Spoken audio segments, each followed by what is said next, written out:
Bismillahirrahmanirrahim. Nahmaduhu wa nusalli ala rasulihil karim, amma ba'd. Hadirin yang mulia, kita semua berkumpul di lapangan ini adalah untuk satu usaha yang mana pada hari ini seluruh dunia ini menjadi tempat untuk bekerja dan berusaha. Di setiap tempat berbagai macam bentuk usaha yang sedang dijalankan. Dan setiap orang yang buat usaha, mereka menginginkan bagaimana dengan usaha yang mereka kerjakan, mereka mendapatkan kesuksesan. Setiap orang sedang buat usaha.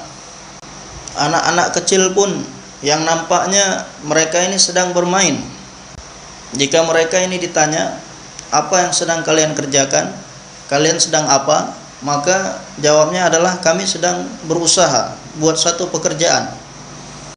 Maka anak kecil tadi pun akan menganggap bahwasanya permainan yang sedang dia mainkan itu adalah satu pekerjaan buat dia.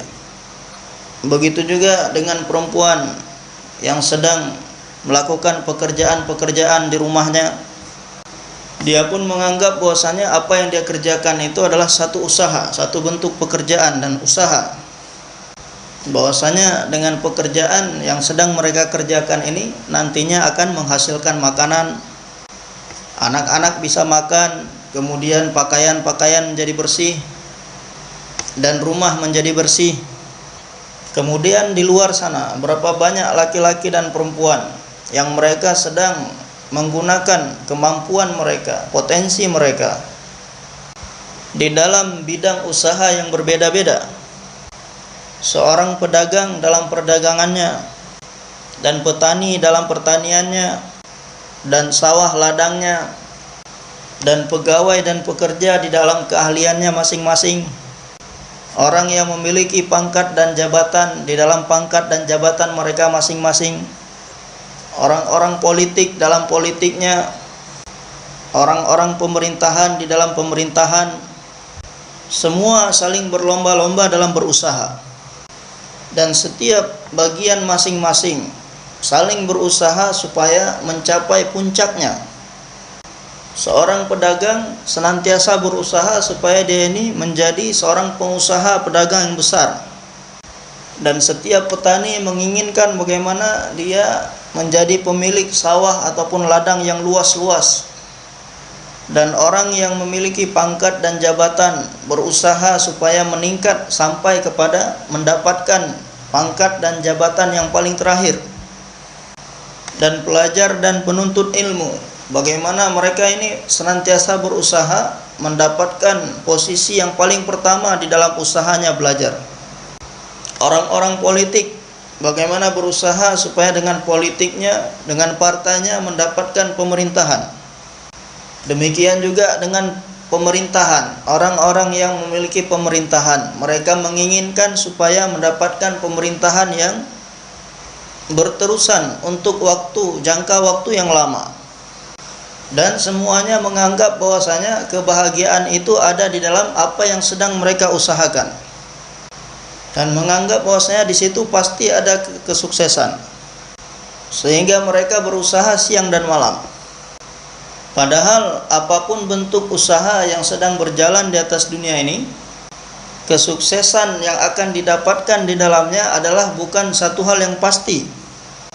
Apabila kita melihat kepada sejarah yang ada di atas dunia ini, apabila kita membaca dan mendengar kisah-kisah para nabi, maka manusia akan mengetahui bahwasanya kaum-kaum sebelumnya mereka pun pernah menjalankan segala bentuk usaha yang ada pada saat ini, yang sedang kita usahakan dan kita menganggap di dalamnya adalah ada kesuksesan.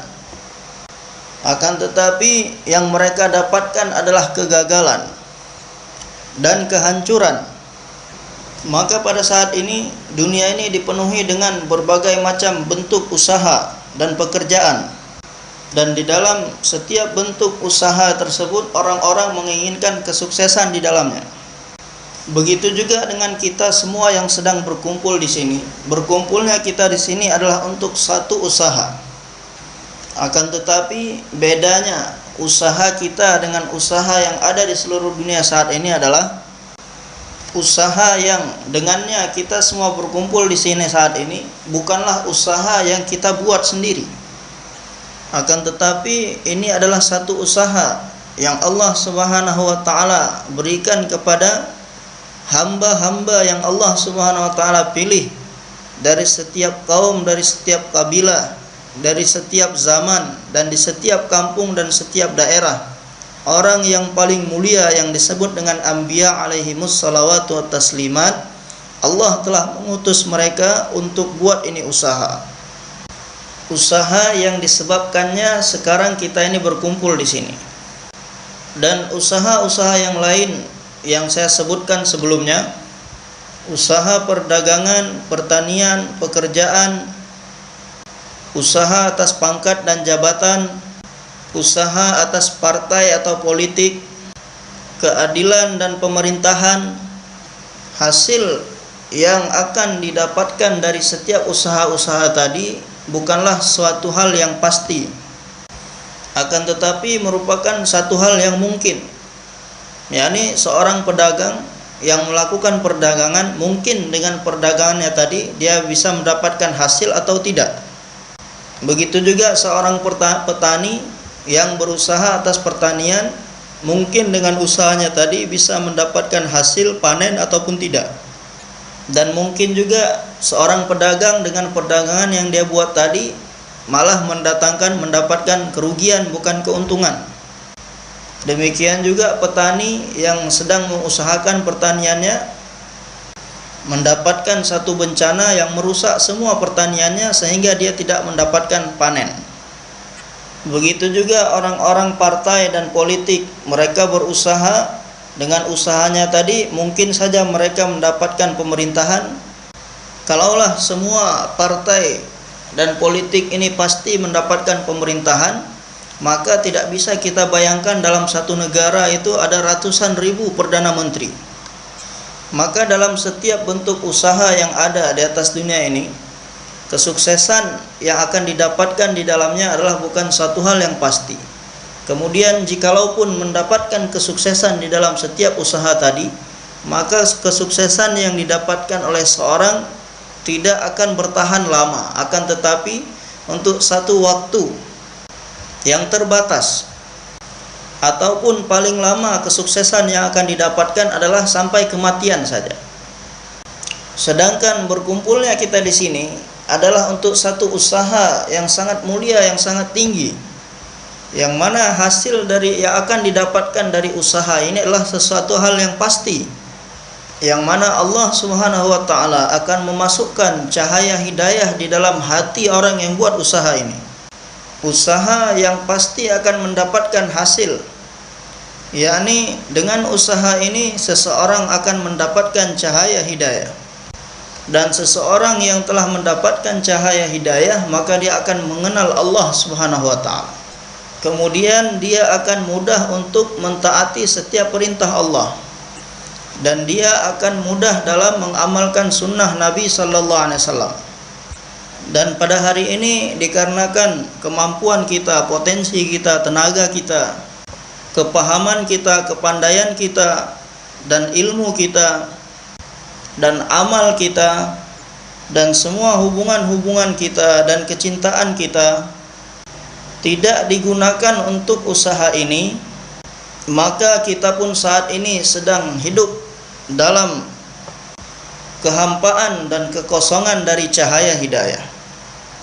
Yang mana disebabkan itu semua, hari ini apabila datang satu perintah Allah Subhanahu wa taala, kemudian dengan waktu yang bersamaan datang satu hajat, keperluan untuk jasmani kita, maka kita akan mendahulukan keperluan ataupun hajat jasmani kita daripada perintah Allah Subhanahu wa taala.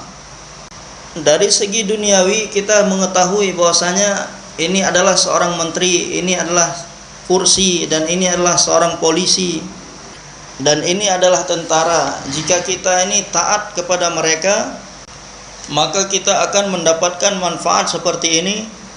Dan jika kita tidak mematuhi peraturan mereka, perkataan mereka, maka kita akan mendapatkan kerugian seperti ini. Akan tetapi tidak mengetahui bahwasanya manfaat apa yang akan saya dapatkan jika saya ini mentaati Allah Subhanahu wa taala, dan kerugian apa yang akan saya dapatkan jika saya ini tidak taat kepada Allah Subhanahu wa taala. Akan tetapi apabila seseorang ini buat usaha ini, menjalankan usaha ini, maka Allah Subhanahu wa taala akan memberikan satu cahaya, satu sinar ke dalam hati orang tersebut, yang mana dengan cahaya tadi dia akan mendapatkan ma'rifatullah dan akan masuk keagungan Allah Subhanahu wa taala ke dalam hatinya.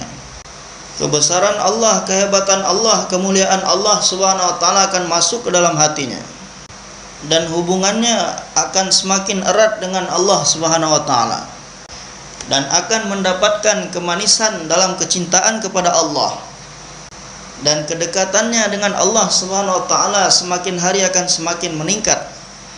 Dan semakin dia ini dekat kepada Allah Subhanahu wa taala, maka menyempurnakan segala perintah Allah Subhanahu wa taala akan menjadi satu hal yang akan paling dia cintai melebihi yang lainnya. Seperti seorang sahabat, Abdullah bin Huzafah radhiyallahu anhu, ketika Raja Rum menangkapnya dan ingin membunuhnya dan ingin memasukkan beliau ini ke dalam air yang mendidih, apa yang beliau katakan saat itu? Beliau mengatakan, alangkah sedihnya, kenapa hanya satu nyawa saja yang aku miliki untuk dikorbankan atas nama Allah yang maha tinggi, yang maha mulia, Allah yang memiliki arsy yang agung, Allah Tuhan yang maha pemurah, Allah Tuhan seluruh alam semesta. Mengapa hanya satu nyawa yang aku miliki? Seandainya aku memiliki nyawa sebanyak bulu yang ada di tubuhku, maka aku akan korbankan satu persatu nyawa tersebut atas nama Allah Subhanahu wa taala. Inilah yang akan terjadi apabila dalam diri seseorang itu ada hubungan yang erat dengan Allah. Hadirin yang dirahmati Allah Subhanahu wa taala, maka berkumpulnya kita di sini adalah untuk usaha tersebut. Nabi-nabi terdahulu diutus untuk satu kawasan, satu wilayah yang khusus, di zaman yang khusus, dan setiap nabi yang datang adalah untuk menyuarakan perlawanan kepada setiap yakin-yakin yang dimiliki oleh setiap kaum pada masanya masing-masing. Apabila di satu daerah, di satu tempat, orang-orang yakin bahwasanya dengan kekuasaan dan pemerintahan maka masalah akan selesai, maka Allah mengutus seorang nabi kepada mereka dan memberitahukan kepada mereka bahwasanya bukan kekuasaan atau pemerintahan yang bisa menyelesaikan masalah. Dan sebagian tempat orang-orang yakin bahwasanya apabila memiliki harta yang banyak maka akan menyelesaikan masalah.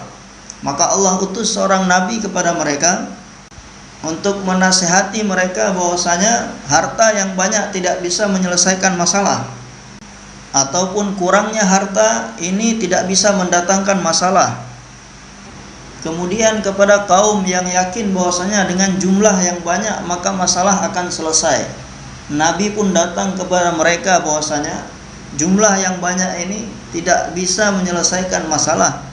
Bukan jumlah yang banyak masalah akan selesai. Masalah akan selesai hanya dengan pertolongan Allah Subhanahu wa taala. Kemudian kepada kaum yang yakin bahwasanya dengan militer, tentara dan persenjataan maka masalah akan selesai, maka Nabi pun datang kepada mereka dan menasihati bahwasanya tentara dan persenjataan ini tidak bisa menyelesaikan masalah.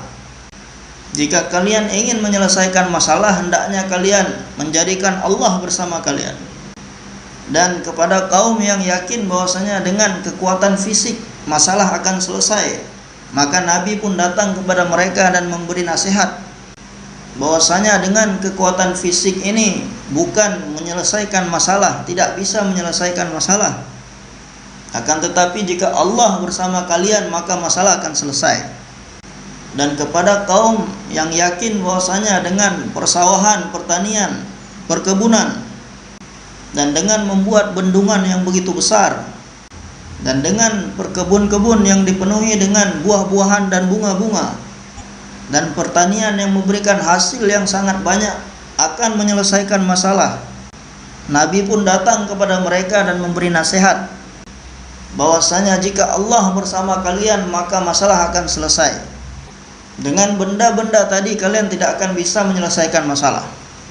Dan orang-orang yang yakin bahwasanya dengan mendirikan bangunan-bangunan, dengan mendirikan tempat-tempat bekerja, pabrik-pabrik akan menyelesaikan masalah, maka Nabi datang kepada mereka dan memberi nasihat bahwasanya semuanya itu tidak bisa menyelesaikan masalah. Akan tetapi jika Allah Subhanahu wa taala bersama kalian maka masalah akan selesai. Maka untuk itu setiap nabi-nabi membawa satu suara. Yang pertama sekali disuarakan oleh setiap nabi-nabi adalah la ilaha illallah, termasuk baginda Rasulullah sallallahu alaihi wasallam. Maka seruan la ilaha illallah, dakwah kepada kalimah la ilaha illallah, panggilan kepada kalimah la ilaha illallah ini adalah dakwahnya setiap nabi-nabi. Yang pertama sekali adalah la ilah. Apa yang disebut dengan ilah? Di dalam bahasa Arab yang disebut dengan ilah adalah satu zat yang dengannya semua permasalahan bisa selesai. Satu zat yang bisa menyelesaikan segala permasalahan dan yang bisa menyempurnakan segala keperluan. Maka di dalam bahasa Arab zat tersebut disebut dengan Allah, disebut dengan ilah. Bisa mendapatkan makanan, minuman, pakaian, pangkat jabatan, bisa mendapatkan anak, bisa mendapatkan istri, yang bisa mendapatkan ketenangan, kesenangan, kebahagiaan, harta dan kebendaan, dan yang bisa menghilangkan kesusahan dan yang bisa menghilangkan musibah. Setiap apa saja yang bisa memberikan, menyelesaikan segala permasalahan dan memenuhi segala keperluan, dalam bahasa Arab zat tersebut disebut dengan ilah. Dan pada zaman dahulu manusia menjadikan benda yang berbeda-beda sebagai ilah mereka. Ada yang mengatakan Fir'aun bisa menyelesaikan permasalahan, ada yang mengatakan Namrud yang bisa menyelesaikan permasalahan, dan ada yang mengatakan Haman bisa menyelesaikan permasalahan. Ada yang mengatakan dengan tentara bisa menyelesaikan masalah, ada yang mengatakan dengan perkebunan bisa menyelesaikan masalah, dan ada yang mengatakan bahwasanya dengan jumlah yang banyak akan menyelesaikan masalah. Jadi berbagai macam bentuk yang berbeda-beda, dan mereka meyakini semua itu adalah ilah mereka. Maka kepada setiap mereka Nabi datang mengatakan, menyampaikan kepada setiap mereka bahwasanya la ilah. Apa yang kamu anggap bahwasanya benda tersebut bisa menyelesaikan masalah itu bukanlah ilah, karena dia tidak bisa menyelesaikan permasalahan kalian. Akan tetapi illallah, hanya Allah saja yang menyelesaikan masalah. Maka untuk itu usaha setiap nabi-nabi adalah lahan usahanya, lahan kerjanya adalah hati-hati manusia. Tempat usahanya adalah hati-hati manusia. Karena hati ini adalah tempat masuknya cahaya Allah. Cahaya Allah Subhanahu wa taala ini masuk ke dalam hati manusia, yang mana seluruh alam semesta ini tidak bisa menanggungnya, memikulnya. Hanya hati orang-orang beriman saja yang sanggup memikulnya. Hati seorang mukmin, hati seorang yang beriman. Oleh karena itu, anak Mujaddid Al-Fusani, Khaja Muhammad Ma'sum rahmatullah alaih, menulis di dalam tulisannya bahwasanya pada ketika masuk ghairullah, selain Allah, ke dalam hati seseorang, maka pada saat itu pun hati ini menjadi najis dan tidak suci, yang mana semuanya ini adalah ghairullah, selain Allah.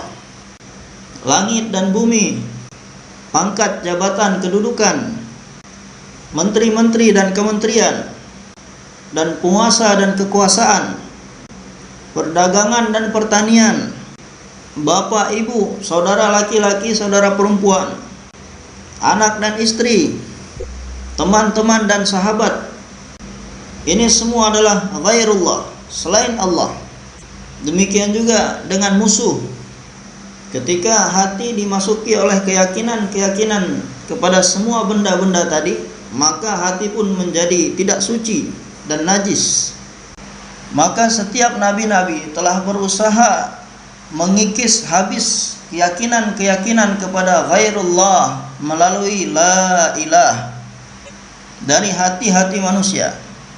Maka apabila hati tadi sudah bersih, kemudian barulah Allah Subhanahu wa taala yang Maha Suci akan masuk ke dalam hati tersebut. Allah Subhanahu wa taala adalah yang Maha Suci, tahir, thayyib. Maka zat tersebut akan masuk ke dalam hati. Maka oleh karena itu yang pertama sekali adalah mengeluarkan segala macam bentuk la ilah dari dalam hati, kemudian baru illallah akan masuk ke dalam hati. Supaya hati ini dibersihkan dari selain Allah, dari segala macam kebendaan-kebendaan yang dianggap bahwasanya bisa menyelesaikan segala permasalahan. Maka setelah itu baru akan masuk bahwasanya hanya Allah saja yang berkuasa ke dalam hati. Maka nabi-nabi terdahulu, setiap mereka datang kepada kaumnya masing-masing untuk menentang bentuk-bentuk ilah tertentu. Akan tetapi Imamul Anbiya, Sayyidul Mursalin, bagi baginda Nabi Muhammad sallallahu alaihi wasallam, Allah Subhanahu wa taala tidak mengutus beliau seperti nabi-nabi terdahulu hanya untuk kaum-kaum tertentu dan daerah yang tertentu. Akan tetapi Allah telah mengutus beliau untuk seluruh kaum yang ada di seluruh alam. Dan beliau tidak diutus untuk satu waktu yang tertentu, akan tetapi sampai hari kiamat untuk seluruh manusia dan jin. Jadi zaman dahulu Allah Subhanahu wa taala mengutus setiap nabi-nabi yang berbeda-beda untuk menghadapi bentuk ilah yang berbeda-beda. Akan tetapi baginda Nabi sallallahu alaihi wasallam diutus oleh Allah Subhanahu wa taala untuk menghadapi kumpulan semua ilah-ilah yang ada pada nabi-nabi terdahulu. Berapa banyak bentuk ilah-ilah yang ada di masa sebelum datangnya baginda Nabi sallallahu alaihi wasallam, beliau telah diutus untuk semua kumpulan bentuk ilah tersebut, untuk melawan setiap orang yang yakin dengan jumlah yang banyak, dan untuk melawan setiap orang yang yakin dengan pangkat dan kedudukan jabatan, dan juga untuk melawan orang-orang yang yakin terhadap perdagangan dan pertaniannya, dan untuk melawan orang-orang yang yakin terhadap bangunan-bangunan, dan untuk melawan orang-orang yang yakin terhadap kekuatan fisiknya, untuk melawan orang-orang yang yakin pada ilmu, kepahaman dan kepintaran. Dan melalui baginda Nabi sallallahu alaihi wasallam maka telah diserukan suara ini, ya ayyuhan nas, ya ayyuhan nas, qulu la ilaha illallah tuflihu. Wahai seluruh manusia dimanapun kalian berada, seluruh raja-raja, menteri-menteri, semua orang-orang kaya, orang-orang miskin, semua laki-laki dan perempuan yang ada di atas dunia ini, semua orang-orang yang berpangkat dan berkedudukan, yang memiliki jabatan di atas dunia ini, wahai semua orang-orang yang membangga-banggakan kekuatan militer dan persenjataannya, wahai orang-orang yang menganggap bahwasanya dirinya telah mengatur dunia ini dengan tangannya sendiri, wahai seluruh orang-orang yang tinggal di gunung-gunung, di daratan atau di lautan, orang-orang yang tinggal di pulau-pulau, wahai seluruh manusia dimanapun kalian berada di atas dunia ini, wahai semua orang-orang Arab, wahai semua orang-orang Ajam, wahai seluruh orang Amerika dan orang Europe, semua orang-orang Asia dan orang-orang Afrika, semua orang-orang yang tinggal di hutan, yang tinggal di Cina, ataupun yang tinggal di Rusia, di bagian mana saja dari bumi ini yang mereka telah menyiapkan, membangun tempat untuk tinggal mereka, maka akuilah bahwasanya Allah ini adalah sebagai ilah kalian, maka kalian akan beruntung, kalian akan selamat. akuilah bahwasanya Allah sebagai ilah, supaya kalian yakin bahwasanya sumber kekuatan hanyalah Allah. Yang ada pada zaman kita saat ini adalah lafaz kekufuran, bahwasanya sumber kekuatan adalah rakyat. Ini adalah lafaz-lafaz yang membuat Allah Subhanahu wa taala murka. Ini adalah lafaz-lafaz yang menurunkan kemurkaan dan kemarahan Allah Subhanahu wa taala. Karena Allah Subhanahu wa taala tidak senang dibandingkan dengan siapapun ataupun dengan apapun. Hanya Allah saja, hanya Allah yang memiliki segala kekuatan. Yang maha berkuasa atas segala sesuatu hanyalah Allah. Huwa yuhyi wa yumit. Kehidupan dan kematian ada di tangan Allah Subhanahu wa taala. Allah berikan makan kepada siapa yang dikehendaki. Demikian juga kematian ini hanya ada dalam kekuasaan dan genggaman Allah Subhanahu wa taala. Siapa yang dikehendaki oleh Allah Subhanahu wa taala akan dimatikan oleh Allah. Huwal hafizul hafidh. Yang maha menjaga hanyalah Allah. Walaupun seluruh makhluk yang ada di seluruh dunia berkumpul untuk memberikan kerugian ataupun kecelakaan kepada seseorang, sedangkan Allah Subhanahu wa taala berkehendak ingin menjaga orang tersebut, maka seluruh makhluk di seluruh dunia tidak bisa melukai walaupun sehelai rambutnya. Dialah Allah, huwas sami', huwal basir, yang maha melihat segala-galanya, yang melihat setiap gerak-gerik kita, yang mendengar setiap ucapan kita. Huwal mu'izz wal mudhil, semua kemuliaan dan kehinaan ada dalam kekuasaan Allah. Siapa yang dikehendaki oleh Allah Subhanahu wa taala, Allah angkat orang tersebut dari jurang kehinaan dan ditempatkan di atas puncak kemuliaan. Dan siapa yang dikehendaki oleh Allah Subhanahu wa taala, orang tersebut diturunkan dari puncak kemuliaan dan dijatuhkan ke dalam jurang kehinaan. Seperti yang dikatakan oleh Ustadz kami, Hazrat Maulana Jamshid Ali Khan rahmatullah alaih, siang harinya menjadi wazir azam, yakni menteri yang paling besar, perdana menteri. Kemudian pada malam harinya menjadi asir azam, menjadi tahanan yang paling besar. Jadi siang harinya menjadi perdana menteri dan pada malam harinya menjadi tahanan besar. Yang tadinya dimuliakan oleh setiap orang karena dia inilah seorang menteri, perdana menteri yang besar, tapi sekarang dihinakan oleh orang-orang karena menjadi tahanan dan kejahatan yang besar. Ini semua diatur oleh Allah Subhanahu wa taala. Allah Subhanahu wa taala wahdahu la syarikalah wala mithlalah wala niddalah wala walidalah wala waladalah wala sahibatalah. Dialah yang Maha Esa, tidak ada siapapun yang bisa menyekutukan Allah Subhanahu wa taala. Tidak ada sekutu baginya, tidak ada yang menyerupainya, tidak ada yang sepertinya, tidak ada bapa dan tidak ada anak baginya, dan tidak ada istri baginya. Dialah Allah, huwal akbar, yang maha besar, akbarul akbar, yang maha besar dari segala-galanya. Supaya kalian mengakui Allah. Setiap dakwah setiap nabi-nabi adalah perkara ini. Supaya kalian semua keluar dari keyakinan-keyakinan selain Allah. Hanya Allah saja yang maha segala-galanya. Hanya Allah yang berbuat segala-galanya. Dan Allah Subhanahu wa taala tidak memerlukan siapapun, tidak memerlukan bantuan siapapun. Huwas samad, yang tidak bergantung kepada siapapun, akan tetapi segalanya, semuanya ini bergantung kepada Allah.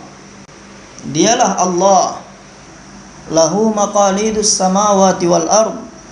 Semua kunci-kunci kejayaan, kekayaan langit dan bumi ada dalam kuasanya Allah, ada dalam genggaman Allah. Lillahi ma fis samawati wa ma fil ard. Segala sesuatu yang ada di langit dan di bumi semua adalah milik Allah. Dialah yang mengatur segalanya. Segala sesuatu tunduk kepadanya. Huwal alimul khabir, yang maha mengetahui segala sesuatu sampai ke butiran-butirannya, yang maha mengetahui akan segala-galanya. yang Maha mengetahui setiap apa yang ada di dalam hati-hati manusia. Setiap pikiran-pikiran, bayangan-bayangan yang tersirat di dalam hati-hati kita, Allah mengetahui semuanya. Huwallahul ladzi la ilaha illahu. Hanya Allah saja yang maha segala-galanya. Selebihnya adalah tipu daya. Haji Abdul Wahab Sahab rahmatullah alaih senantiasa mengatakan bahwasanya Maulana Muhammad Ilyas rahmatullah alaih mengatakan bahwasanya apa saja yang selain Allah subhanahu wa ta'ala adalah tipu daya. Apabila Maulana Ilyas rahmatullah alaih mengucapkan Allah, maka orang-orang di sekitar beliau bisa merasakan keagungan Allah subhanahu wa ta'ala terpancar di hadapan mereka. Karena begitu besar keagungan Allah yang ada dalam hati beliau. Untuk itu bagaimana kita kuatkan hubungan kita dengan Allah dan korbankan diri ini semuanya untuk Allah, untuk kecintaan kepada Allah Subhanahu wa taala. Maka akan mendapatkan kelezatan dalam kemanisan cintanya kepada Allah. Sehingga kita bisa merasakan manisnya kecintaan kepada Allah. Sehingga kelezatan dalam menyebut nama Allah Subhanahu wa taala akan mengalahkan segala kelezatan yang ada di atas dunia ini. Bagaimana kita berusaha memasukkan Allah ke dalam hati kita? Bagaimana kita bisa menyimpan Allah di dalam hati kita? Haji Sahab mengatakan bahwasanya orang mau percaya ataupun tidak, tetapi Allah Subhanahu wa taala itu ada. Orang-orang percaya ataupun tidak, Allah yang maha segala-galanya. Selain Allah Subhanahu wa taala tidak ada yang bisa buat apapun. Allah yang maha segala-galanya. Allah yang berbuat segala-galanya. Supaya keagungan Allah masuk ke dalam hati kita. Jika Allah Subhanahu wa taala bersama kita, segala permasalahan akan selesai. Pasti dan pasti akan selesai. Permasalahan di dunia maupun permasalahan akhirat. Ketika mati dan ketika di medan mahsyar, yang akan menyelamatkan saya, menyelesaikan permasalahan saya di jembatan Shiratal Mustaqim, karena Allah bersama saya. Dan di surga nanti Allah Subhanahu wa taala akan menyelamatkan saya dan menyelesaikan segala permasalahan saya untuk selama-lamanya. Hadirin yang dirahmati Allah Subhanahu wa taala, untuk mendapatkan Allah, maka kita mesti bicarakan tentang Allah. Bicarakan lagi dan lagi, lagi dan lagi. Hanya Allah saja yang berkuasa, selain Allah tidak bisa buat apa-apa. Bicarakan lagi dan lagi, dengarkan lagi dan lagi. Kemudian Maulana Yusuf rahmatullah alaih mengatakan, kemudian setelah itu kita renungkan, kita fikirkan dalam kesendirian, dalam kesepian. Setiap hari kita luangkan waktu kita untuk bersendiri, untuk merenungkan setiap apa yang kita ucapkan, setiap apa yang kita dengarkan, bahwasanya Allah yang berkuasa, selain Allah tidak ada apa-apa. Kemudian lihat kepada hati kita, bagaimana keadaan hati kita, apa yang dikatakan oleh hati kita. Ketika kita sedang sendirian, kita renungkan, maka kita akan mengetahui sampai di mana keadaan kita. Akan tetapi Haji Sahab rahmatullah alaih mengatakan bahwasanya Maulana Rashid Ahmad Ganggohi senantiasa mengatakan, dalam keadaan tidak sengaja saja kita ucapkan lafaz Allah adalah sesuatu yang tidak kosong dari faedah dan manfaat. Ini beruntungnya kita saat ini. Yani ketika kita tidak sadar, dalam keadaan tanpa sengaja kita mengucapkan nama Allah, maka itu pun tidak kosong dari manfaat dan faedah. Maka di dalam usaha ini, yang mana disebabkan usaha ini kita berkumpul saat ini di sini, yang pertama sekali yang diucapkan dalam usaha ini adalah bahwasanya Allah Subhanahu wa taala yang maha berkuasa perkara ini supaya masuk ke dalam hati kita. Dan selain Allah Subhanahu wa taala tidak bisa buat apa-apa. Walaupun seluruh makhluk dan benda-benda ini berkumpul, seluruh kekuatan yang ada di atas dunia ini berkumpul, dan seluruh kekuatan jin dan manusia yang ada di atas dunia ini berkumpul, dan seluruh kekuatan yang ada di langit ini berkumpul, ingin mencelakai seseorang, tetapi Allah tidak menghendaki, maka semuanya tidak akan bisa mencelakakan sedikit pun. Dan jika Allah Subhanahu wa taala telah berkehendak, dan telah memberikan satu keputusan untuk membersihkan satu negeri, untuk membersihkan, menghancurkan satu kota, maka walaupun seluruh kekuatan dan asbab-asbab yang ada di langit dan di bumi ini dikumpulkan untuk menghindari kecelakaan tersebut, kebinasaan tersebut, maka semua kekuatan dan asbab-asbab tadi hanya bisa terdiam saja. Karena Allah Subhanahu wa taala sudah berkehendak. Maka untuk itu bagaimana kita menjadikan Allah bersama kita? Maka kebinasaan akan berubah menjadi keutuhan. Akan tetapi jika Allah tidak bersama kita, maka keutuhan pun akan menjadi kebinasaan. Sabse rishta tor baba, rabse rishta jor baba. Putuskan hubungan dengan semuanya dan buat hubungan hanya kepada Allah. Bagaimana kira-kira, bersedia untuk menjadikan Allah bersama kita? Akan tetapi kita harus siap menerima ucapan-ucapan, perkataan-perkataan yang tidak enak. Teman-teman kita akan mengatakan, keluarga kita akan mengatakan, kamu sudah gila. Kamu kira cuma kamu saja yang paham agama, selain kamu tidak ada orang yang paham agama. Dan orang-orang akan mengadukan kita kepada ulama, akan mengadukan kita kepada mufti-mufti. Mereka akan bacakan Quran dan hadis di hadapan kita, bahwasanya ibu bapak, kedua orang tua juga punya hak, anak istri juga punya hak. Ketika Haji Abdul Wahab Sahab rahmatullah alaih ikut tablik, maka bapak beliau marah sekali. Akan tetapi setelah itu bapak beliau pun ikut tablik dengan sendirinya. Kemudian beberapa tahun kemudian, jadi bapak beliau ini orang Rajput, dan sering beliau ini marah karena setiap pergi kemana saja orang-orang memperkenalkan beliau ini dengan ucapan, ini adalah bapaknya Haji Abdul Wahab. Beliau mengatakan bahwasanya Abdul Wahab itu anak saya. Harusnya kalian bilang seperti ini, bahwasanya Abdul Wahab itu anaknya bapak ini. Kenapa kalian bilang ini bapaknya Abdul Wahab? Saya duluan lahir apa dia duluan yang lahir? Kenapa nama dia dulu yang disebut? Maka Haji Sahab pun mengatakan, satu ketika saya di Nizamuddin, maka beliau mengatakan hal seperti ini kepada Maulana Ilyas rahmatullah alaih. Bapak saya marah sekali, saya nggak bisa kerjakan usaha ini, kerja ini. Akan tetapi saya juga tidak bisa menghadapi marahnya bapak saya. Maka Maulana Ilyas rahmatullah alaih pun mengatakan dalam bayan beliau, pada hari kiamat nanti Allah akan memanggil seorang hamba, dan juga Allah akan memanggil semua orang yang punya hubungan dengan dia, yang dia harus tunaikan hak mereka.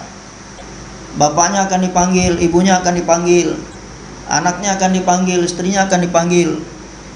Maka yang pertama sekali Allah akan panggil ibu orang tadi dan mengatakan bahwasanya ini adalah anak kamu, dan dia telah melupakan haknya, tidak menunaikan hak kamu. Hak yang ini dan hak yang itu dia lupa tunaikan.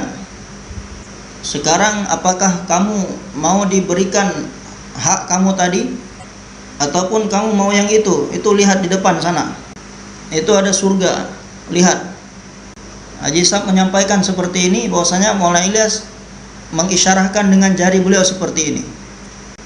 Itu lihat di depan ada surga, kamu mau surga itu, apakah mau hak kamu ditunaikan sekarang?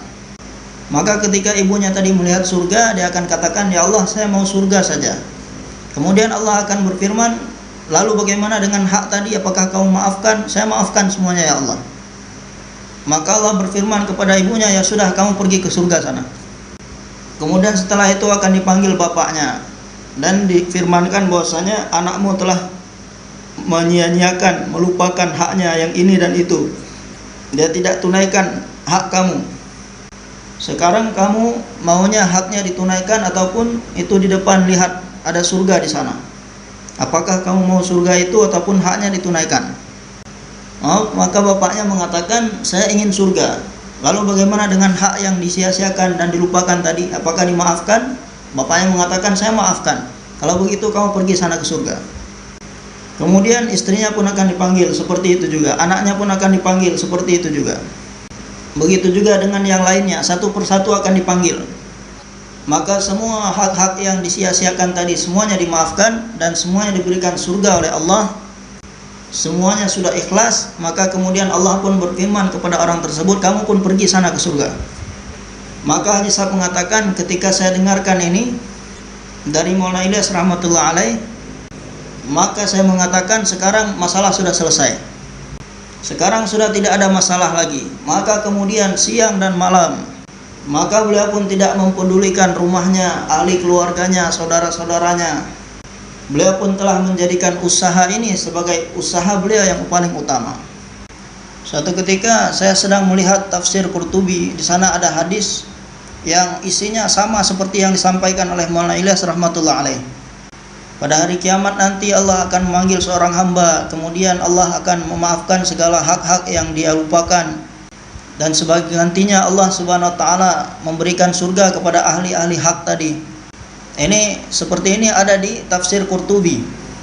Maka saya sampaikan kepada Haji Sahab bahwasanya ini di dalam hadis pun ada seperti ini, bahwasanya pada hari kiamat nanti seseorang yang dia ini mengorbankan dirinya, waktunya, hartanya, segala-galanya untuk meninggikan kalimatullah, untuk nama Allah subhanahu wa ta'ala, meninggikan nama Allah, tidak mempedulikan siang dan malam, tidak mempedulikan rumah dan ahli keluarganya, tidak mempedulikan makan dan istirahatnya, maka Allah subhanahu wa ta'ala akan memberikan nikmat yang paling tinggi kepada setiap ahli hak, yang mana hak-hak mereka tidak sempat ditunaikan oleh orang tadi.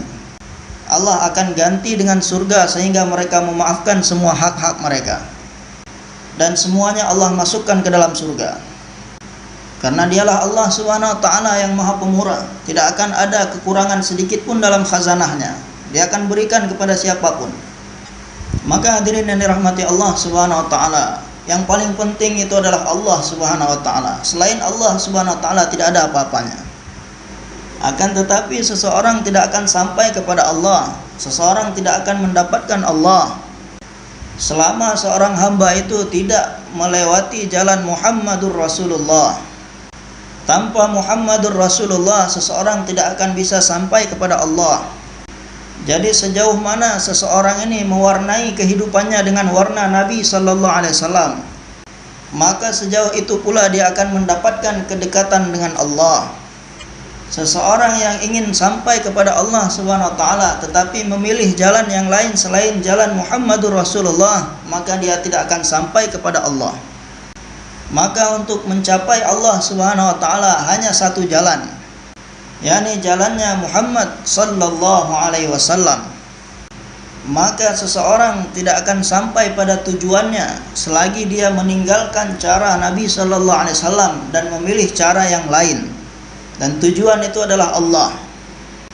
Jadi semua usaha ini, apa yang sedang diusahakan ini adalah semuanya adalah untuk menuju kepada Allah, untuk mencapai Allah subhanahu wa ta'ala, untuk mendapatkan Allah, untuk membuat hubungan dengan Allah. Allah subhanahu wa ta'ala yang memiliki langit dan bumi, bintang, bulan, matahari. Setiap apa saja yang ada di alam semesta ini adalah milik Allah.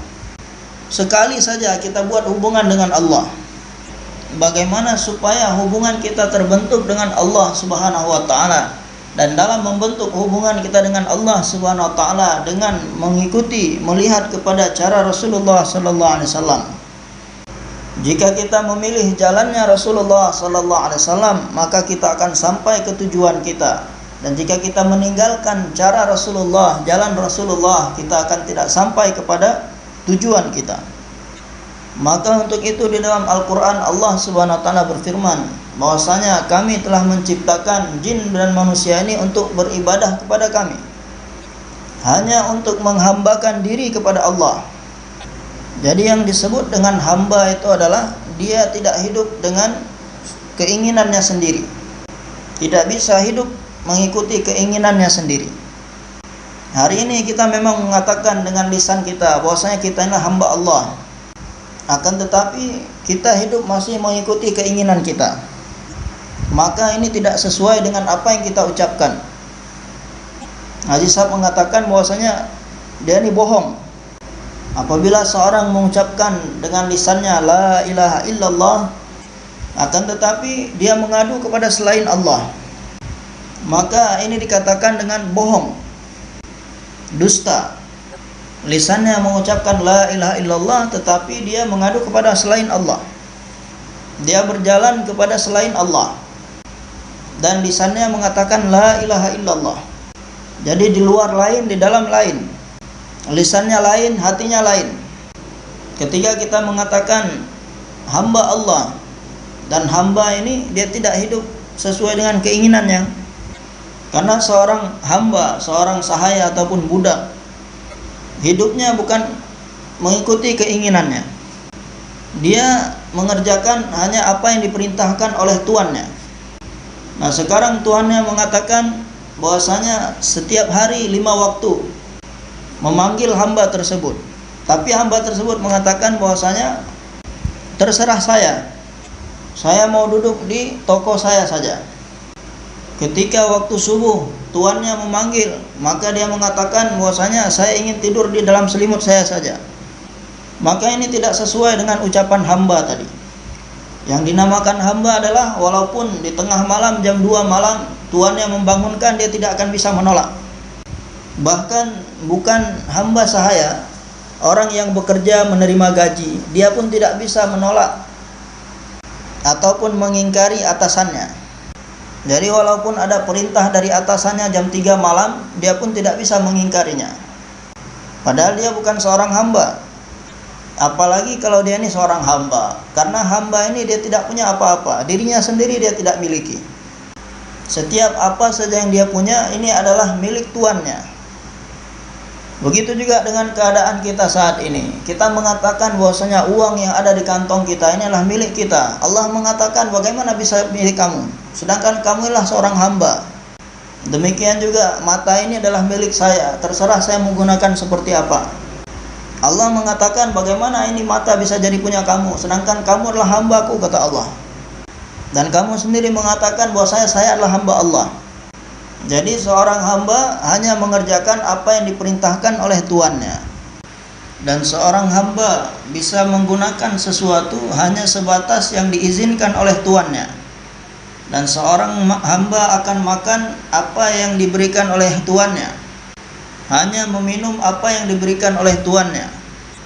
Dia hanya tidur di tempat yang telah disediakan oleh tuannya, dan hanya memakai pakaian yang diberikan oleh tuannya. Dan kita semua ini adalah hamba Allah. Kita semua mengaku bahwasanya kita adalah hamba Allah. Akan tetapi kita berbuat seolah-olah kita ini sebagai tuan. Saya akan berbuat sesuka hati saya. Saya akan mengambil harta siapa saja yang saya inginkan. Saya berbicara apa saja yang saya inginkan. Saya lihat apa yang saya ingin lihat. Saya dengarkan apa yang saya inginkan, baik itu disukai oleh tuan saya ataupun tidak. Akan tetapi apabila mata ini digunakan kepada sesuatu, melihat sesuatu yang dikehendaki oleh Allah, disukai oleh Allah, memandang kedua orang tua dengan pandangan kasih sayang, maka akan mendapatkan pahala haji dan umrah. Dan memandang istri dengan pandangan kasih sayang, dengan niat untuk menyelamatkan kehormatan diri sendiri, maka kita akan mendapatkan pahala. Tangan yang digunakan untuk mengambil hak orang lain, maka tangan tersebut akan menyeret pemiliknya ke dalam neraka. Dan tangan yang digunakan untuk menyuapkan makanan ke mulut istri, maka tangan tersebut akan membawa pemiliknya ke dalam surga. Maka sebagian dari saudara kita yang sedang duduk di sini, di daerah asal mereka ini, akan menjadi satu hal yang begitu aneh. Gimana seorang ini menyuapkan makanan kepada istrinya? Akan menjadi satu hal yang memalukan.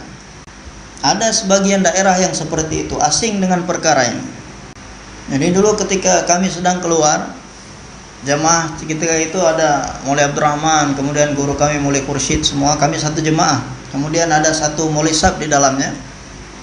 Beliau bercerita bahwasanya ketika dia ini baru-baru ikut tabligh, ketika itu keluar 3 hari, ketika itu beliau sudah selesai belajarnya dan sudah menjadi ustadz. Ketika baru keluar 3 hari beberapa kali, maka sebelum pulang 3 hari dinasihati supaya ini mengucapkan salam ketika masuk rumah, ketika jumpa dengan istri juga ucapkan salam. Maka beliau katakan ketika saya pulang, kemudian saya ucapkan salam. Mendengar saya mengucapkan salam, istri saya langsung lari ke dalam rumah. Dia katakan, wah ini ada apa ini, kok tiba-tiba mengucapkan salam, aneh sekali orang ini, sudah gila mulai sab ini kata. Bahkan mengucapkan salam kepada istri pun adalah suatu yang aneh di daerah tersebut. Ini cerita sudah lama ini, mungkin sekarang ini sudah tidak seperti itu. Padahal jika seorang ini menyuapkan makanan ke mulut istrinya, dengan demikian dia pun bisa mendapatkan pahala. Ini ada di kitab-kitab seperti ini. Akan tetapi tangan yang sama jika digunakan untuk mengambil hak orang lain, maka tangan tersebut akan diberikan azab oleh Allah dan akan menyebabkan orang ini dimasukkan ke neraka. Demikian juga dengan langkah yang dilangkahkan untuk menolong tetangganya ataupun membantu perempuan yang ditinggal mati oleh suaminya, maka langkah kaki seperti ini akan bisa membawa seseorang tadi ke surga. Akan tetapi langkah kaki yang dilangkahkan untuk merampas rumah tempat tinggal orang lain, maka langkah kaki seperti ini akan membawa seorang tadi ke dalam neraka. Inilah penghambaan. Allah Subhanahu wa taala jadikan kita sebagai hamba. Kita semua adalah hamba Allah. Jadi tidak bisa sesuai dengan apa yang kita inginkan. Allah telah berikan segalanya kepada kita. Allah berikan mata untuk kita. Demikian juga uang yang ada di kantong kita, ini adalah pemberian Allah. Hidup ini juga pemberian Allah. Demikian juga dengan tenaga, kemampuan dan potensi inilah pemberian dari Allah. Telinga adalah pemberian Allah, lisan inilah pemberian Allah. Allah yang telah ciptakan, Allah yang telah berikan kepada kita. Allah berikan kepada kita izin untuk menggunakannya. Maka kasih sayang Allah Subhanahu wa taala, Dia telah mengutus baginda Nabi Muhammad sallallahu alaihi wasallam yang telah memberitahukan kepada kita bahwasanya semua inilah pemberian dari Allah Subhanahu wa taala. Dan kita diberikan izin oleh Allah untuk menggunakannya, akan tetapi digunakan hanya di tempat-tempat yang menjadikan Allah Subhanahu wa taala ridha. Dan supaya jangan digunakan di tempat-tempat yang menjadikan Allah Subhanahu wa taala marah. Dan supaya berkata jujur sehingga Allah Subhanahu wa taala senang. As-sidqu yunji, kejujuran ini akan menolong seseorang. Dan jangan berbohong, jangan berkata dusta, karena bohong ini akan menghancurkan kamu, akan menghancurkan seseorang. Allah Subhanahu wa taala pun menjadi marah. Dan kita diperintahkan untuk bersedekah. Dengan sedekah yang kita keluarkan akan menambah harta kita. Jangan makan riba, jangan ambil riba, jangan ambil suap yang menyebabkan berkurangnya harta kita. Maka Nabi ini datang untuk memberitahukan kepada kita apa yang Allah inginkan dari kita. Bukan hanya memberitahu saja, bahkan mempraktekkan langsung kepada kita. Bahwasanya jika kita ingin menggapai Allah Subhanahu wa taala, sampai kepada Allah Subhanahu wa taala, jangan kita hidup mengikuti keinginan kita sendiri. Supaya kita hidup sesuai dengan apa yang telah diciptakan Allah Subhanahu wa taala. yakni hidup sebagai seorang hamba, menghambakan diri kepada Allah. Allah telah ciptakan kita adalah untuk menghambakan diri kepada Allah, supaya 24 jam hidup seperti itu.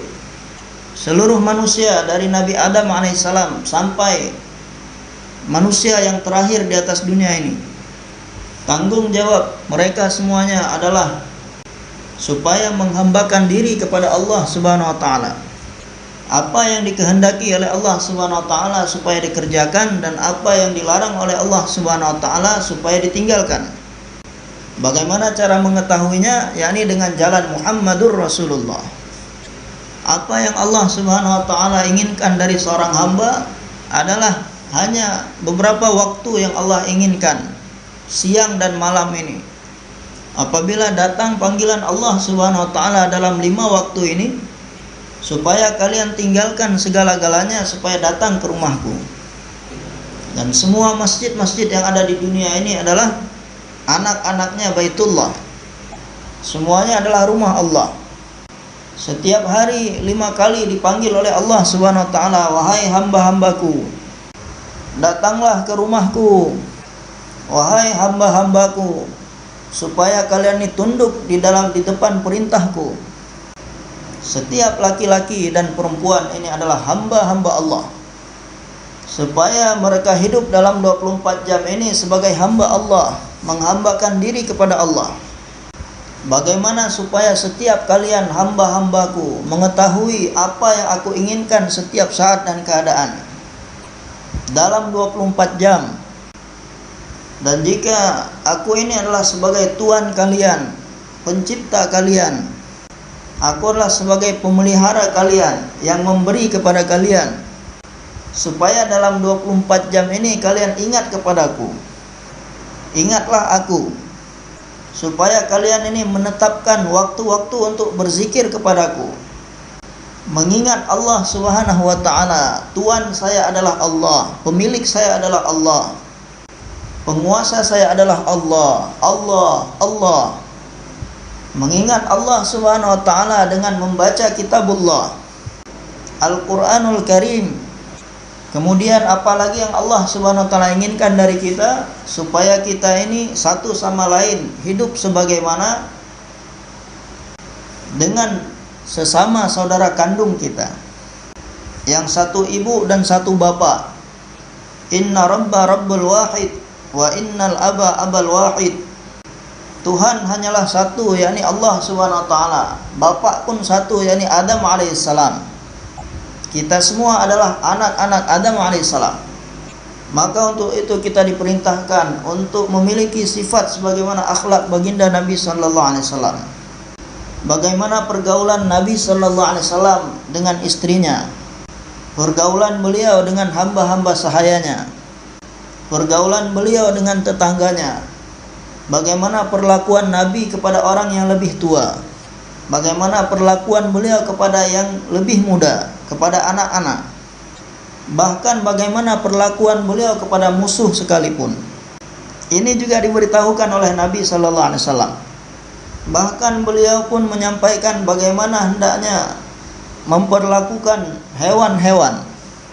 Sebanyak mana beban yang kamu berikan kepada hewan tunggangan tadi, berikan kepadanya balasan yang sesuai. Dan zaman sekarang ini kendaraan tidak bernyawa. Akan tetapi zaman dahulu ketika kendaraan ini masih bernyawa, ada bawal, ada keledai, ada kuda, ada unta, kerbau, sapi, yang mana jika hewan-hewan tadi diberikan muatan yang melebihi kemampuannya, dia pun akan merasa keberatan.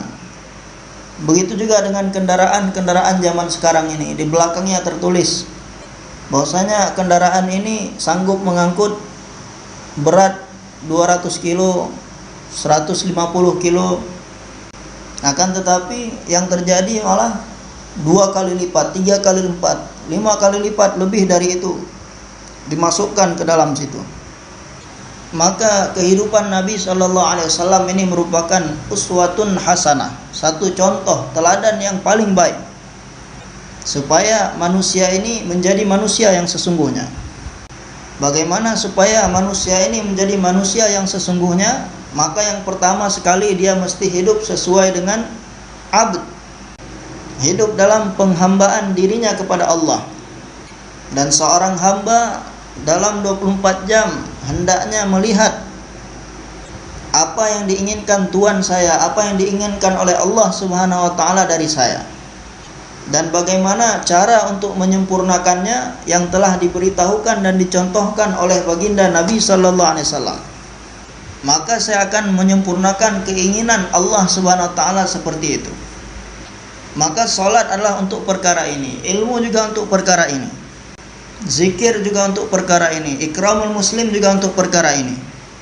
Dan jika saya ini adalah hamba Allah Subhanahu wa ta'ala, maka saya tidak punya tujuan-tujuan, maksud-maksud lain kepada siapapun. Dan maksud dan tujuan saya hanyalah bagaimana Tuhan saya, Allah Subhanahu wa ta'ala senang dengan amal saya, supaya Allah Subhanahu wa ta'ala senang dengan saya, ridha dengan saya. Itulah yang disebut dengan ikhlas. Inilah tanggung jawab kita sebagai manusia. Setiap manusia semenjak dari Adam alaihissalam, inilah yang disuarakan oleh setiap nabi-nabi semenjak Nabi Adam alaihissalam sampai baginda Nabi Muhammad sallallahu alaihi wasallam, supaya manusia ini menjadi manusia yang sesungguhnya, supaya manusia ini menganggap dirinya inilah sebagai hamba dan hidup menghambakan diri kepada Allah Subhanahu wa taala. Setiap nabi-nabi mendakwahkan perkara ini kepada seluruh manusia. Maka seluruh manusia sampai hari kiamat semuanya sama dalam hal ini. Akan tetapi kita adalah umat baginda Nabi sallallahu alaihi wasallam. Nabi sallallahu alaihi wasallam bersabda, "Ana khatamun nabiyyin la nabiyya ba'di." Aku adalah nabi yang paling terakhir, setelah aku tidak akan ada lagi nabi. Silsilah kenabian ini sudah ditutup. Allah Subhanahu wa taala telah memilih bersama dengan Nabi sallallahu alaihi wasallam seluruh umatnya untuk buat usaha baginda Nabi sallallahu alaihi wasallam. Qul hadhihi sabili ad'u ila Allah ala basiratin ana wa manittaba'ani. Allah memerintahkan kepada kekasihnya untuk mengatakan, inilah jalanku, inilah usahaku dan kerjaku. Aku mengajak hamba-hamba Allah Subhanahu wa taala kepada Allah. Aku mengajak dengan penuh keyakinan. Aku mengajak manusia dengan penuh pemahaman bahwasanya aku mengajak kepada kesuksesan bukan kepada kegagalan. Aku menyeru kepada perkara yang hak bukan kepada perkara yang batil. Ana wa manittaba'ani ay amana bi.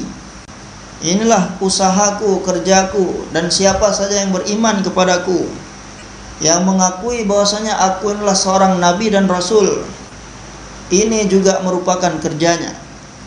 Jadi usaha ini telah diberikan tanggung jawab kepada seluruh umat ini. Hidup dengan menghambakan diri kepada Allah, membuat Allah Subhanahu wa taala ridha.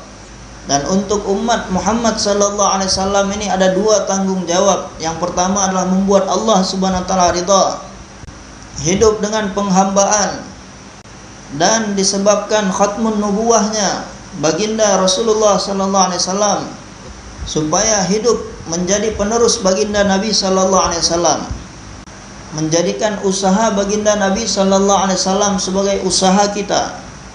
Di masa hidupnya baginda Nabi sallallahu alaihi wasallam, Allah telah perintahkan beliau untuk ucapkan perkara ini, bahwasanya setiap laki-laki dan perempuan, setiap orang tua maupun muda, setiap anak-anak kecil laki-laki ataupun perempuan, setiap orang yang bisa baca tulis ataupun yang tidak bisa baca tulis, setiap orang alim maupun yang tidak alim, setiap pemerintah ataupun rakyat, setiap petani-petani dan orang-orang kebun, setiap orang yang melihat ataupun orang yang buta, setiap orang yang sehat ataupun sakit, setiap orang uzur maupun yang tidak punya uzur, maka semua mereka telah diberikan tanggung jawab ini supaya menjadikan usaha Rasulullah sallallahu alaihi wasallam sebagai usaha mereka, menjadikan fikir beliau sebagai fikir mereka, menjadikan kerisauan beliau sebagai kerisauan mereka,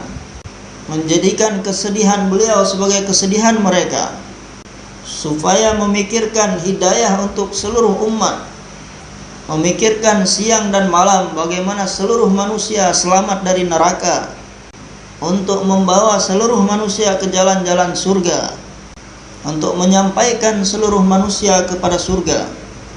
Terus berusaha dan bersusah payah dengan fikir dan kerisauan dan dengan kesedihan di dalam hati. Ini adalah tanggung jawab setiap umat, yang mana tanggung jawab ini telah diberikan semenjak dia lahir dan mulai dikerjakan setelah dia ini balik. Setiap orang yang lahir dari rumah orang-orang Islam ataupun orang yang sudah masuk Islam, maka dia telah diberikan tanggung jawab usaha baginda Nabi sallallahu alaihi wasallam.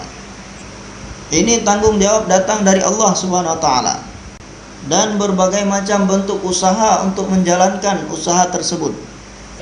Haji Sahab rahmatullah alaih sering menyampaikan, khususnya pada bayan masturat, seorang wanita yang sudah tua, renta dan lumpuh, sudah tidak bisa berjalan lagi, tidak bisa melihat lagi, tidak bisa berbicara lagi, tidak bisa berdiri lagi, tidak bisa duduk lagi, dan tidak bisa bergerak lagi. Akan tetapi dia bisa fikir untuk seluruh alam sambil berbaring di tempat tidurnya. Dia bisa berfikir untuk hidayah seluruh alam. Walaupun semua badannya sudah lumpuh, akan tetapi otaknya masih berguna untuk berfikir. Dan sambil berbaring di atas tempat tidurnya, dia berpikir bagaimana seluruh manusia di seluruh alam mendapatkan hidayah. Sudah tidak bisa apa-apa lagi, hanya berpikir saja. Maka Haji Sahab mengatakan, Allah Subhanahu wa taala akan memberikan kepadanya pahala sebanyak mana apabila seluruh manusia di seluruh dunia ini diberikan hidayah. Walaupun hidayah ini Allah berikan kepada siapa yang dia kehendaki, akan tetapi dia akan mendapatkan pahala yang sempurna disebabkan fikirnya tadi. Dan Haji Sahab mengatakan kepada dua orang ulama di Hindustan, Haji Sahab menyampaikan kepada mereka bahwasanya di seluruh Hindustan ini berapa banyak madrasah-madrasah. Katakan kepada semua pelajar-pelajar dan ustadz-ustadz yang ada di semua madrasah-madrasah tadi, setiap kali mereka akan memulai belajar dan mengajar, supaya mereka niat belajar untuk seluruh alam. Maka beliau mengatakan jika mereka buat belajar dan mengajar ini dengan niat untuk seluruh alam, walaupun mereka tidak kemana-mana, akan tetapi ketika mereka mulai belajar dan mengajar, mereka niat untuk seluruh alam. Maka dikarenakan niat mereka seluruh alam tadi, maka Allah Subhanahu wa taala akan berikan pengaruh kesan daripada setiap huruf yang mereka pelajari ini ke seluruh alam. Dan sebanyak mana apa yang mereka pelajari tadi berpengaruh kepada seluruh alam, maka akan membuat orang-orang pun bersedia untuk menerima hidayah. Dan sebanyak mana ada kesiapan dalam diri orang-orang untuk menerima hidayah, maka orang-orang pun akan mendapatkan hidayah. Satu negara akan mendapatkan hidayah, satu kaum akan mendapatkan hidayah dan akan menerima Islam. Walaupun pemimpin mereka, pemerintah mereka ingin menghentikan mereka, mereka pun tidak akan bisa menghentikannya. Maka semua orang yang ada di setiap kaum-kaum dan negara-negara akan menerima Islam. Ini adalah tanggung jawab ini. Setiap anak-anak kecil yang ada di dalam umat ini, mereka pun bertanggung jawab atas usaha ini, disebabkan mereka inilah umat baginda Nabi sallallahu alaihi wasallam. Maka hendaknya kita senantiasa merisaukan perkara ini. Setiap saat dan keadaan berada dalam kerisauan dan fikir, sambil berjalan, duduk ataupun berdiri, dalam setiap bidang kehidupan. Maulana Yusuf rahmatullah alaih mengatakan, maksud usaha tablik ini bukan untuk memerintahkan orang-orang supaya meninggalkan kesibukan mereka masing-masing ataupun pekerjaan mereka masing-masing. Akan tetapi maksud kerja tablik ini adalah untuk memperbaiki tertib kehidupan yang telah dirusak oleh kita saat ini, disebabkan kita telah merusak dan merubah kehidupan yang seharusnya bagaimana yang dikehendaki oleh Allah dan Rasulnya, sehingga menyebabkan kerusakan kepada iman dan yakin kita dan menjadikan kerusakan pada amal-amal kita. Maka maksud dari usaha tablik ini adalah untuk memperbaiki tertib hidup yang telah dirubah oleh manusia tadi, dan untuk meluruskan, memperbaiki keyakinan dan amal dalam bidang apapun yang sedang dikerjakan oleh manusia, baik itu orang yang ada di pertanian ataupun perdagangan, baik yang sedang belajar dan mengajar, untuk orang-orang yang ada di setiap sekolah-sekolah, college ataupun university yang sedang belajar ilmu agama ataupun ilmu dunia, orang-orang yang ada di dalam politik ataupun yang ada di pengadilan-pengadilan ataupun yang ada di pemerintahan-pemerintahan, menteri-menteri ataupun penguasa-penguasa. Akan tetapi tertib hidup seperti yang telah diberitahukan oleh Allah dan Rasulnya, kita telah mengubah dan merusak tertib tersebut, dan telah menyebabkan rusaknya yakin kita dan amal kita. Maka hendaknya kita menjadikan tertib hidup kita sebagaimana yang dikehendaki oleh Allah Subhanahu wa taala menjadikan tertib hidup kita sebagaimana tertib hidup yang telah diberitahukan dan dicontohkan oleh Nabi sallallahu alaihi wasallam, maka yakin kita pun akan menjadi benar dan amal kita pun akan menjadi benar. Inilah tujuan usaha tabligh ini, yakni untuk meluruskan dan membetulkan yakin dan amal sambil kita mengerjakan bidang kita masing-masing. Dan Maulana Yusuf rahmatullah alaih mengatakan bahwasanya semua permasalahan di seluruh dunia ini, baik itu masalah perorangan ataupun bersama, infiradi ataupun ijtimai, baik itu masalah yang sementara ataupun masalah yang selama-lamanya. Masalah yang sementara adalah masalah yang sampai kematian, dan masalah yang selama-lamanya adalah masalah yang dimulai setelah kematian. Allah Subhanahu wa taala telah meletakkan jalan keluar dari segala permasalahan-permasalahan tadi adalah di setiap doa-doa yang diajarkan oleh baginda Nabi sallallahu alaihi wasallam. Berapa banyak doa-doa yang diberitahukan oleh Nabi sallallahu alaihi wasallam dalam 24 jam. Di sana ada cara untuk menyelesaikan segala permasalahan-permasalahan seluruh manusia di seluruh dunia, baik itu masalah infiradi ataupun ijtimai, masalah yang sementara ataupun masalah yang kekal abadi. Apabila kita yakin kepada doa-doa tersebut, Nabi sallallahu alaihi wasallam bersabda, baca ayat kursi di pagi hari maka kalian akan dijaga sampai sore hari. Sudah dijaga sampai sore hari, bukan akan dijaga, sudah dijaga. Jadi ketika kita membaca ayat kursi di pagi hari, maka hendaknya hati kita yakin bahwasanya kita telah mendapatkan penjagaan dari Allah sampai sore hari. Siapa yang mengatakan seperti ini adalah orang yang paling benar perkataannya baginda Nabi sallallahu alaihi wasallam.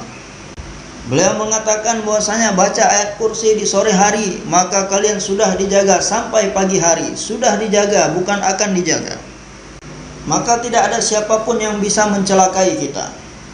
Supaya kita yakin dengan perkara ini, setiap doa telah diberitahukan oleh baginda Nabi sallallahu alaihi wasallam, jika kamu baca doa ini kamu akan dapatkan ini, dengan syarat bahwasanya yakin di dalam hati.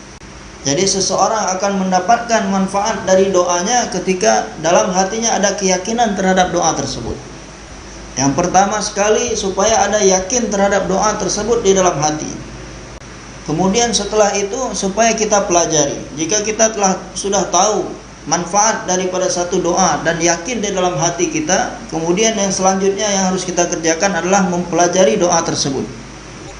Kemudian yang ketiga, kita ajarkan orang lain. Karena kita adalah umat baginda Nabi sallallahu alaihi wasallam, kita beramal bukan hanya untuk diri kita saja.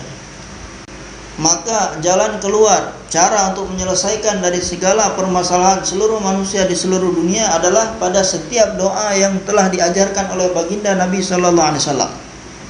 Dan supaya ada yakin di dalam hati kita terhadap doa tersebut, kemudian yang kedua kita pelajari doa tersebut, yang ketiga kita sampaikan kepada orang lain. Kemudian yang keempat, kita jadikan doa tersebut sebagai kebiasaan kita.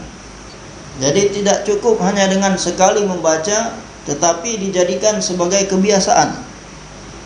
Kita baca terus lagi dan lagi sampai nampak pengaruhnya ataupun kesan dari doa tersebut dalam kehidupan kita. Jadi jika pengaruh ataupun kesan dari doa tersebut belum nampak, berarti yakin kita masih kurang. Maka kita baca lagi dan lagi terus menerus. Haji Sahab rahmatullah alaih bercerita bahwasanya Maulana Ashraf Ali Tanwi rahmatullah alaih punya satu sumur, yang mana air sumur tersebut warnanya keruh dan rasanya asin. Akan tetapi setiap kali minum air tersebut, beliau senantiasa membaca doa yang ada di kitab-kitab, yang ada di hadis-hadis, yakni doa minum air putih, air tawar. Alhamdulillahilladzi ja'alahu 'adban furatan birahmatihi wa lam yaj'alhu mil'an ujajan bidzunubina. Beliau senantiasa baca doa ini ketika minum air dari sumur tersebut. Segala puji bagi Allah Subhanahu wa taala yang telah menjadikannya air yang segar dan sejuk dan lezat.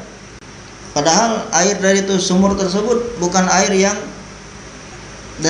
sejuk dan nikmat, Akan tetapi beliau baca doa ini, ya Allah, segala puji hanya bagi Engkau yang telah memberikan kami minum air yang lezat, air yang sejuk, dan tidak menjadikannya sebagai air yang keruh dan asin disebabkan dosa-dosa kami. Padahal keadaan airnya seperti itu. Dengan niat baca doa tersebut bahwasanya ini adalah doa Rasulullah ketika minum air putih.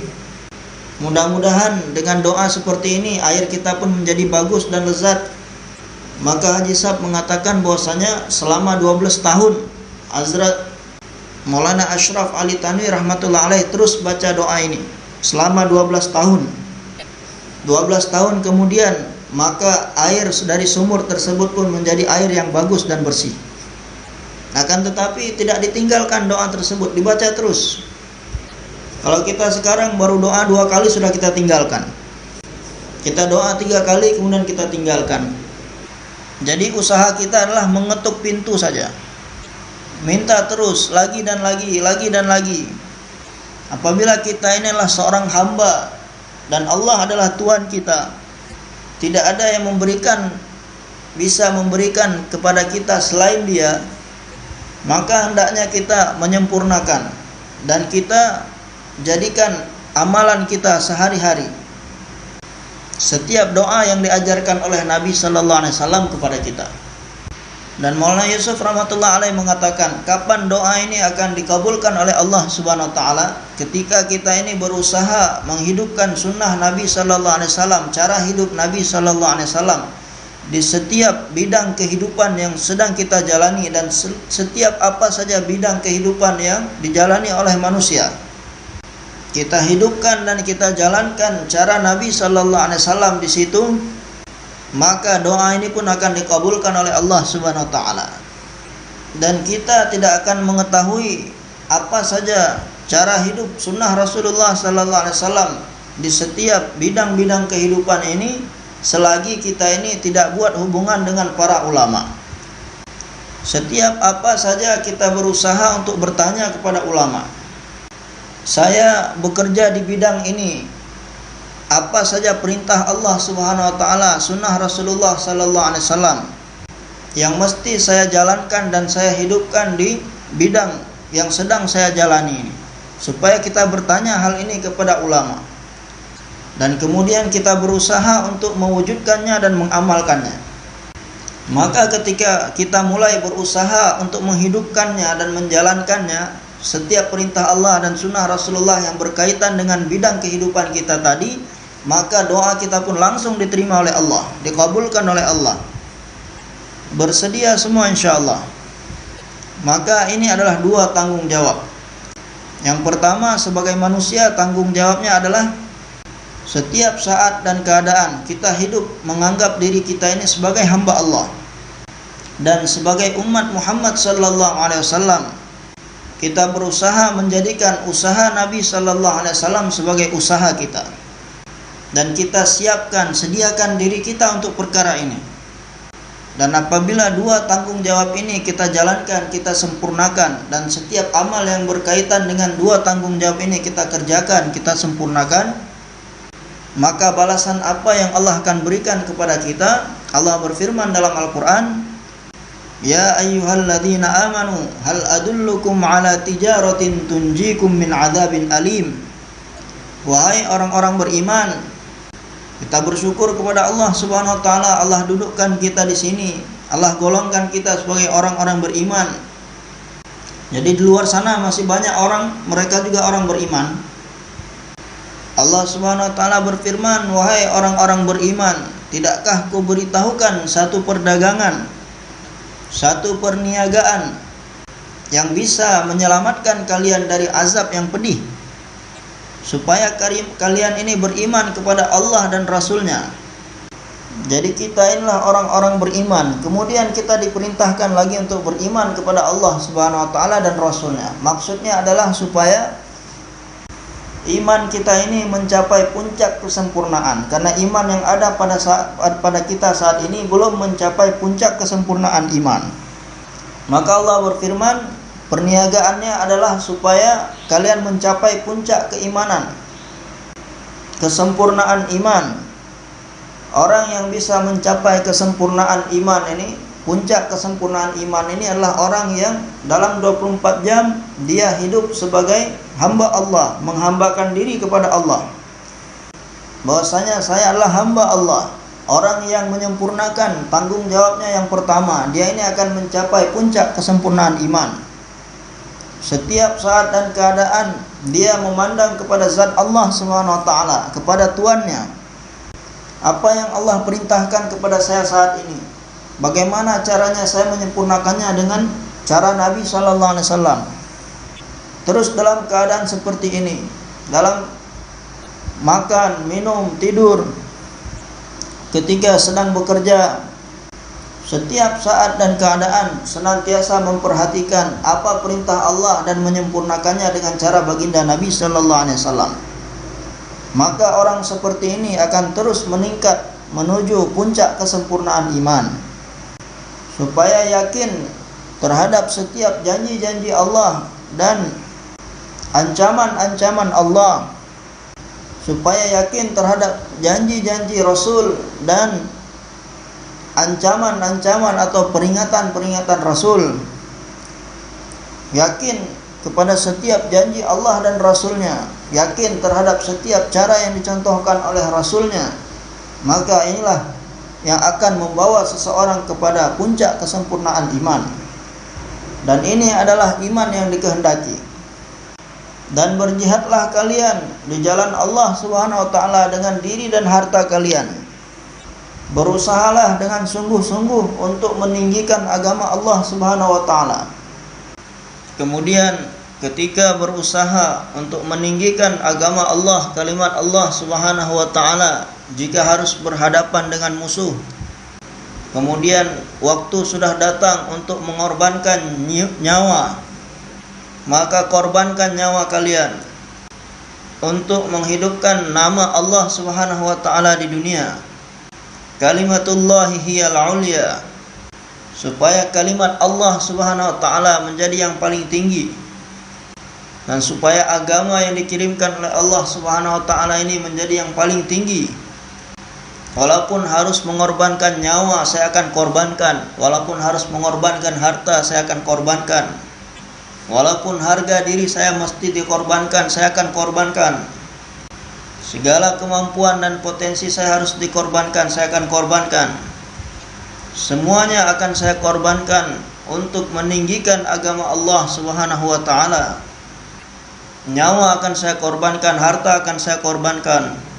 Segala apa yang diberikan oleh Allah kepada saya akan korbankan. Inilah yang difirmankan oleh Allah Subhanahu wa taala dengan perniagaan yang paling baik. Jadi dua tanggung jawab ada di dalam sini. Apa yang akan didapatkan dari perniagaan ini? Yaghfir lakum dzunubakum. Semua dosa akan diampuni. Dan Allah Subhanahu wa taala akan memasukkan hamba ini ke dalam kebun-kebun yang di dalamnya mengalir sungai-sungai. Wa masakin thayyibatan fi jannati 'adn, dan tempat tinggal yang paling baik di dalam surga Aden. Allah akan berikan kepada hamba tersebut. Sahabat Imran bin Husain dan sahabat Abu Hurairah radhiyallahu anhuma bertanya kepada baginda Nabi sallallahu alaihi wasallam, "Ya Rasulullah, apa yang dimaksud dengan wa masakin thayyibatan fi jannati 'adn?" Maka Rasulullah sallallahu alaihi wasallam menjawab, "Qasrum min lu'lu'a," yaitu sebuah istana yang terbuat dari mutiara. Kemudian di dalam istana yang terbuat dari mutiara tersebut terdapat 70 rumah-rumah yang terbuat dari yakut merah. Hari ini di dunia untuk rumah yang kecil-kecil saja manusia bisa membunuh satu sama lain. Akan tetapi ini 70 rumah yang terbuat dari yakut merah. Dan dari setiap rumah tadi memiliki 70 kamar yang terbuat dari zabarjad hijau. Dan dari setiap kamar-kamarnya ada 70 dipan-dipan. Dan di setiap dipan-dipan terdapat 70 hamparan dengan berbagai macam warna. Dan dari setiap hamparan tadi terdapat seorang istri bidadari. Hari ini kita sibuk mengurus istri kita sehingga melupakan mereka yang ada di sana. Kemudian di dalam riwayat lain Nabi sallallahu alaihi wasallam bersabda, jikalau satu orang bidadari tadi menampakkan satu sisi dari pergelangan tangannya di malam yang gelap, maka akan bisa menerangi seluruh dunia yang gelap. Dan jika satu orang wanita surga menjatuhkan air liurnya ke dalam 7 samudra yang ada di atas dunia ini, maka akan bisa menjadikan 7 samudra tadi berubah menjadi manis. Istri yang seperti ini yang sedang menunggu di sana. Kemudian setelah itu, di setiap kamar-kamar tadi terdapat 70 hidangan-hidangan. Bukan hidangan yang kecil. Yani di setiap hidangan-hidangan terdapat 70 macam makanan-makanan yang berbeda-beda. Dari setiap hidangannya berbeda-beda. Tidak ada hidangan yang sama dengan hidangan yang kedua. Dan dari setiap hidangan tadi ada 70 pelayan-pelayan laki-laki dan perempuan. Maka kita akan berpikir bahwasanya kalau di dunia 1 piring 2 piring kita makan sudah kenyang, bagaimana dengan makanan sebanyak itu nanti di surga? Maka akan terbuang sia-sia semuanya. Ataupun setiap orang yang masuk surga nanti akan menjadi rakus semuanya. Rasulullah SAW tahu akan hal ini, dan Allah Subhanahu wa taala juga Maha tahu. Pasti ada orang yang berpikiran seperti ini. Maka Rasulullah SAW bersabda bahwasanya setiap orang beriman akan diberikan kekuatan untuk menggunakan semua apa yang ada di sana. Jadi ukuran tubuh kita di sana bukan seperti ukuran tubuh kita sekarang. Tinggi badan kita sebagaimana Adam alaihissalam, setinggi 70 hasta. Bukan 70 hasta kita, hastanya Adam alaihissalam. Maka Allah Subhanahu wa taala berfirman, terus berusaha untuk menyempurnakan 2 tanggung jawab ini. Menjadikan usaha Nabi sebagai usaha kita, maka akan mendapatkan iklan pengampunan dosa-dosa dari Allah. Kemudian akan dimasukkan ke dalam kebun-kebun dan mendapatkan tempat tinggal yang demikian. Kemudian Allah berfirman, "Dzalikal fawzul 'azim." Ini adalah satu keberhasilan, keberuntungan yang paling besar. Inilah yang disebut dengan kesuksesan. Bukan hanya kesuksesan saja, tetapi kesuksesan yang besar. Kemudian wa ukhra tuhibbunaha, dan yang lainnya yang disukai oleh hamba tersebut. Bukan yang disukai oleh Allah, tetapi yang disukai oleh hamba tadi. yakni pertolongan Allah dan kemenangan. Kemenangan bagaimana? Yakni yang berusaha, yang bekerja adalah orang-orang kafir dan yang makan adalah orang Islam. Maka jika iman kita mencapai derajat sebagaimana iman-iman para sahabat, maka orang-orang kafir yang akan bekerja dan kita orang-orang Islam hanya makan saja. Bagaimana pertolongan Allah dan kemenangan yang diberikan kepada orang-orang Islam, sahabat-sahabat radhiyallahu anhum, mereka mengatakan bahwasanya tidak perlu waktu yang lama, yakni hanya seperti orang memerah susu, hanya sedikit waktu yang diperlukan maka musuh pun akan kalah. Dan ini adalah wabasyiril mu'minin, kabar gembira bagi orang-orang beriman, yakni dunia juga milik kalian dan akhirat juga milik kalian. Tidak ada siapapun yang bisa merampas atau mengambil dunia ataupun akhirat dari kalian. Iman yang paling kecil, iman yang begitu halus, yang tidak ada siapapun yang mengetahui iman tersebut kecuali Allah.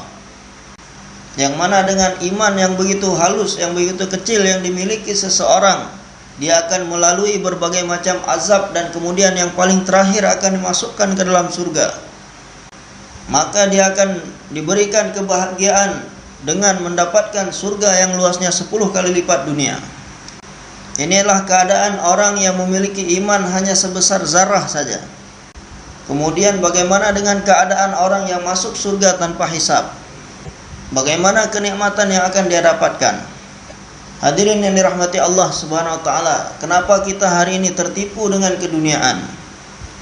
Ad-dunya darum man la daralah. Dunia ini adalah tempat ataupun rumah bagi orang yang tidak memiliki rumah di akhirat. Dan dunia ini adalah harta kebendaan bagi orang-orang yang tidak memiliki harta dan kebendaan di akhirat nanti. Dan orang yang mengumpulkan keduniaan ini hanyalah orang-orang yang tidak berakal. Hanya orang-orang yang tidak berakal yang mengumpulkan keduniaan.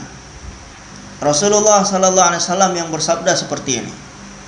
Maka hadirin yang dirahmati Allah Subhanahu wa taala, Haji Abdul Wahab Sahab mengatakan bahwasanya Maulana Muhammad Yusuf rahmatullah alaih senantiasa berdoa seperti ini. Ya Allah, kami telah melakukan satu kesalahan yang besar, satu dosa yang besar karena tidak menjadikan usaha Nabi sebagai usaha kami.